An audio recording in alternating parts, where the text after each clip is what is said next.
The day after Valentine's Day, John Desko got a sweet treat from his Syracuse defense as they only allowed Binghamton in the goal 1, 2, 3, 4 times en route to a 17-4 victory. After the game, Desko said that there was one thing the team placed emphasis on in practice all week, and it paid off big time come Saturday.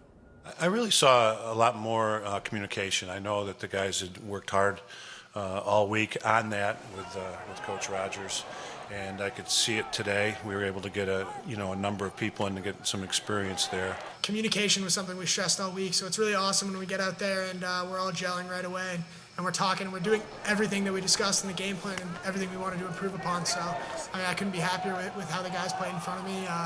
They worked hard, and we did everything we wanted to. And the Orange defense did all of this without two-time All-American defender Nick Mellon. It's unclear whether or not he will play in Syracuse's next game, a much tougher test against Army Sunday at 1. From the Dome, Cameron Macaulay, Citrus TV.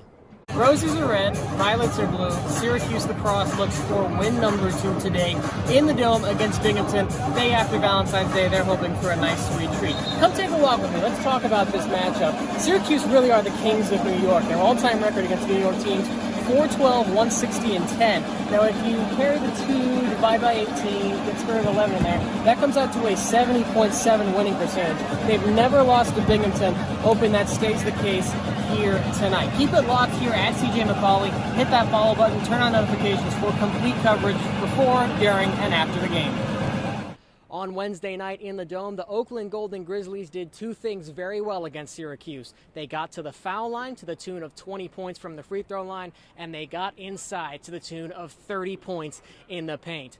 However, they couldn't quite land the haymaker as Syracuse defeated Oakland 74-62. And after the game, Jim Boeheim was quick to say the interior defense is still a big problem. Our interior defense is, it's got to be better. They're really good. Those two big guys, they got are real good, real strong.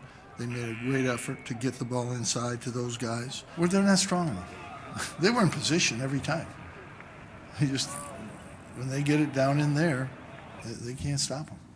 We had to make sure we got touches at the rim every time, and for the most part, we did a pretty darn good job of that. I'm stupid if we don't get them the ball. And there are a lot of people that think I am. I didn't want to prove that I am, okay, so we got them the ball. On offense, the Orange shot just 32% from 3, but their big 3 carried the day. Elijah Hughes had 23, Joe Girard had 20, and Buddy Boeheim had 14. Up next, North Florida makes the trip into the Tundra to take on Syracuse on Saturday. Reporting from the Dome, Cameron Macaulay, Citrus TV.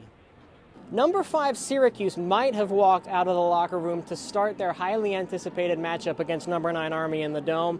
But after the Black Knights won the first half 5-2, Cardiac Hughes rolled out of the halftime locker room to storm back and win a crucial 9-7 ball game. After the game, John Desko said another vintage comeback all comes back to culture. I think there's a never quit attitude with the group that we try to instill. So I think that's all pieces of it, changes that we make. We didn't really have to change much defensively today, but we definitely had to change things offensively and change our shooting. We realized in the first half that they weren't really going to slide to us. They were just going to kind of let us go on an island one-on-one and hope that their goalie made the save, which he did in the first half a ton of times. He played a really good game. But in the second half, we just kind of took a step back and realized that they weren't going to come to us, so it was up to us to beat our guy one-on-one. Syracuse's attack might have gotten the love coming into this game, but they put up a combined 0 points against Army, while Jamie Trimboli had 5 goals to lead all scorers and take over the game in the second half. Drake Porter also made 18 saves. That's a career high for him, and Jacob Fopp went 16 of 19 from the X. Up next, it's the final game in the pre-renovated Dome for Syracuse. They take on Hobart for the Kraus-Simmons Trophy next Friday. From the Dome, Cameron Macaulay, Citrus TV. On Saturday, it was the time to run it back once again with Pittsburgh looking to grab its first victory since 2016. Big man making headlines in this old Big East game as Pascal Chukwu starts for the first time since December 18th. He would get right to work inside. That bucket makes it 7-3 in favor of Syracuse, but that's when the offense got cold and Pittsburgh gets hot. Xavier Johnson three-pointer from the corner gives the Panthers an 8-7 lead, and then Jared Wilson-Frame hits his first of 5 threes on the day, 19 for the senior from Hartford. Buddy Boeheim can shoot it from deep too. That three gives Syracuse a 3-point lead heading into halftime, and in the second half they would build on that. Big reason why: Pascal Chukwu gets the block on defense, gets running on the other end. Remember, Chukwu did not play a single minute 3 games ago against Clemson. The dunk right there. 2 for 2 shooting for the big man. 6 points to go along with 11 rebounds and 3 blocks. And as the second half wore on, this is how you really blow a game open. Tyus Battle, the easy fast break jam, gives Syracuse a 19-point lead. O'Shea Brissett, though, says, I can do that too. This one definitely not as easy, but more spectacular. Catch a body, young fella, on Audice Tony. Syracuse leads by 12 on the poster jam.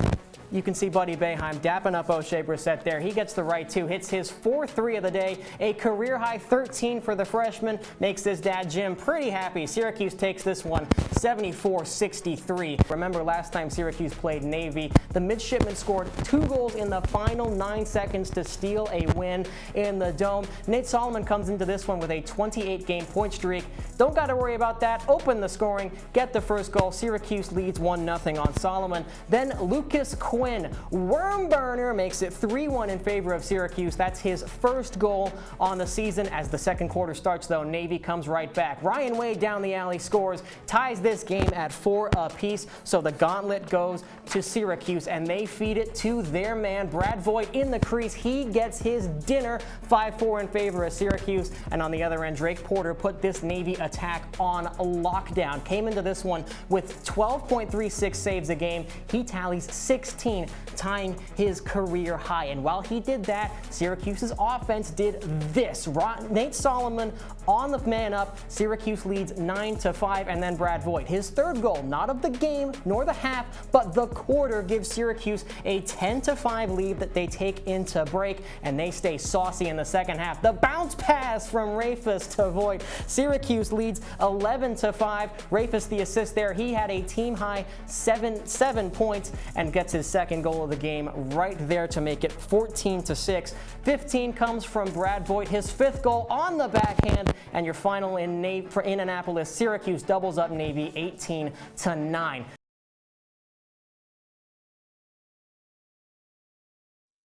And now, your Citrus TV Sports Report.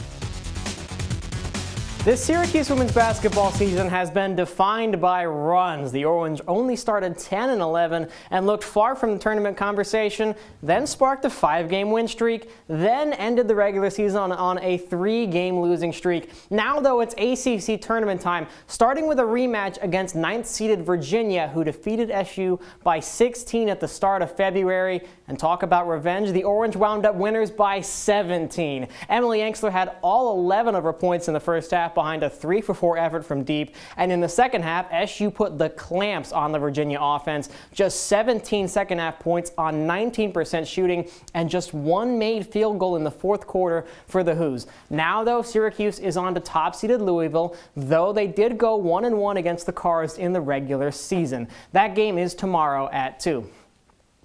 Elsewhere in tournament action, Syracuse women's ice hockey is looking to go, as Drake says, back to back. Remember that way back in the day? In the CHA, the Orange finished the regular season in 3rd with an 11-7-2 conference record and took on last place Lindenwood in the first round of the CHA tournament on Thursday. Syracuse came into this game 4-0 against Lindenwood on the season, and not really a chance of an upset special in this one. The Orange dominated from the outset, even if they only led 2-0 after 2, but a hat trick from Victoria Klimek, just the 2nd postseason hat trick in SU history, powered the Orange through. Up next, SU faces Robert Morris tomorrow at 4. And for Syracuse men's lacrosse, well, it's Hopkins week. The Orange have a target on their backs now as the #1 team in the country, ahead of Saturday's trip to Homewood for the first time since 2017. Both of these teams have gone in opposite directions. Cuse is 4-0 and looking for their best start since 2016, while Hopkins have lost their last 3, but John Desko knows how heated this rivalry is, going all the way back to the 80s. There were a lot of guys that back in the day when we won our first championship in '83, it was kind of the turning point for Syracuse lacrosse, and it was against Hopkins. And I think Hopkins, they always remembered that day. And since then, teams have been in national championships and always competed very highly. Homecoming weekend, sellout dome crowd, game of the decade. Syracuse fans closed their eyes, hoping for another upset against the best team in football. But they opened their eyes to a very different reality as #1 Clemson came in and rolled away with a 41-6 win. Here on Orange Press Pass, we will break down what went wrong in this game. We'll talk about Syracuse's offense, the defense. We'll even see what Dino Babers has to say. All of it starts on Orange Press Pass, and it all starts right now. To January 25th for a second. Syracuse had just beaten Pitt, its 5th win in a row, and moved to 13-7 and 6-3 in ACC play. Since then, though, the Orange are just 1-5 and in last chance city with regards to the tournament, trying to turn their fortunes around Wednesday on the road against number 11 Louisville in Kentucky. Frankly, wasn't really a contest. UL built up a quick 11-5 cushion and never relinquished the lead. A surge from SU towards the end of the first left only a 7-point deficit at halftime, but the Cards ran away in the second. SU's Big Three finished with just 37 points, and Q scored the fewest points since January 7th against Virginia Tech. Jim Boeheim knows that offensive output simply won't get it done. We're not good enough at the end of the game in the games we've lost to win. That's the bottom line. I wish we were better. I wish we were doing something wrong that we could correct, but we're just not quite good enough. I think they're a top team, top 10, whatever you want to put them, and we're not. Simple, pretty simple, really. And the 2019 World Series has thrown plenty of twists and turns, and Game 6 last night threw yet another curveball as the Washington Nationals got the better of the Astros 7-2. Seventh inning of this one was marred in controversy over a first base interference call that eventually led to Nats skipper Dave Martinez becoming the first manager ejected from a World Series game in 23 years. Nonetheless, Steven Strasburg tossed a gem over 8 1/3 innings of work to force this season to a final game. And that game is tonight. For the first time ever across the MLB, NHL, and NBA, the road team has won the first 6 games of a 7-game series. That's 1 in 1,420 for those of you who want the math. Another first on the mound tonight as 2 former Cy Young winners go against each other for the first time in a World Series Game 7. Max Scherzer for the Nats and Zach Greinke for the Stros. First pitch in Houston is at 8:08.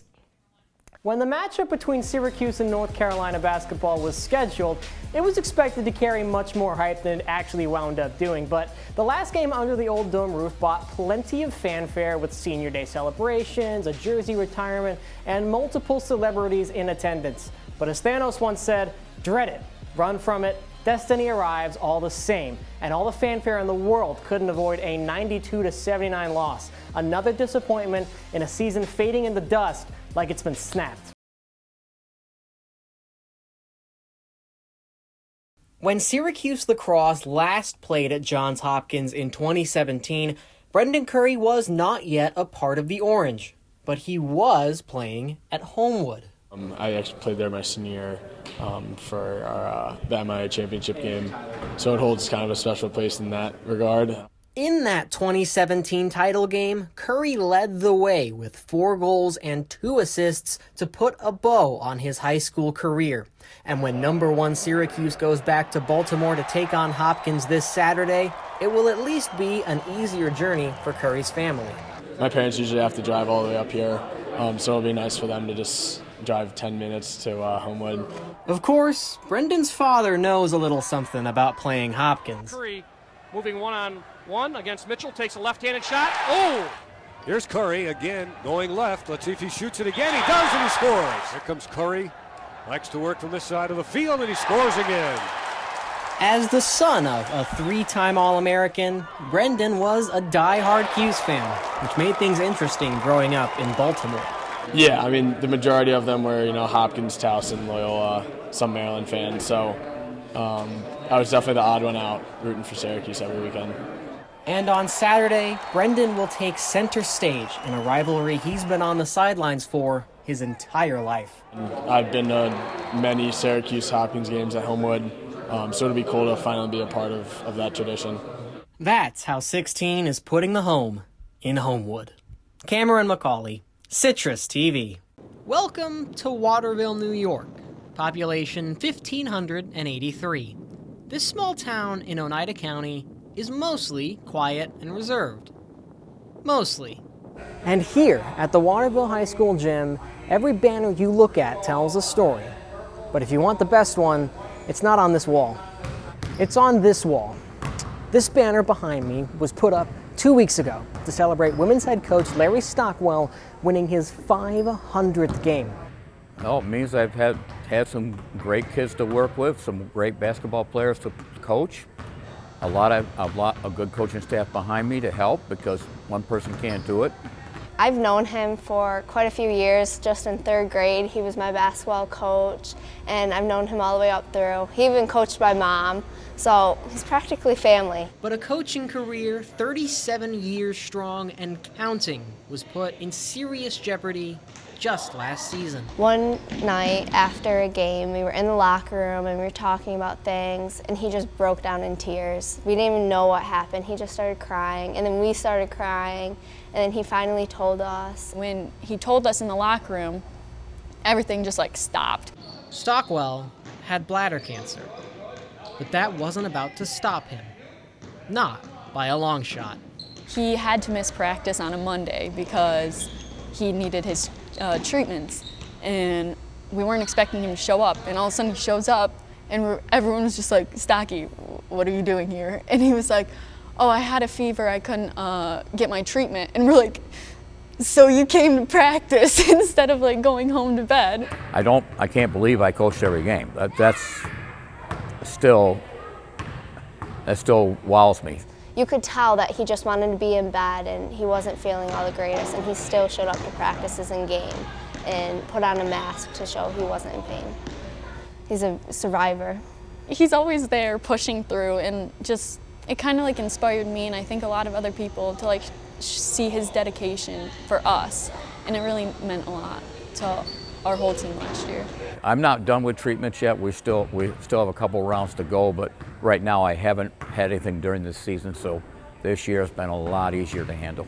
Stockwell even being here to reach 500 wins speaks for itself as he continues to coach on the court that will soon be named after him. He's like the rock of our community. Without him, there would be no basketball program. He has shaped it into what it is today.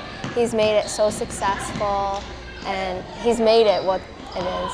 At this point, Stockwell takes things year by year. But when he finally does retire, he wants his legacy to be just one thing. Just that I have helped a lot of young ladies that enjoy the sport, and hopefully they lead great lives because of it. That's how a small town coach becomes much bigger than basketball. In Waterville, Cameron Macaulay, NCC News.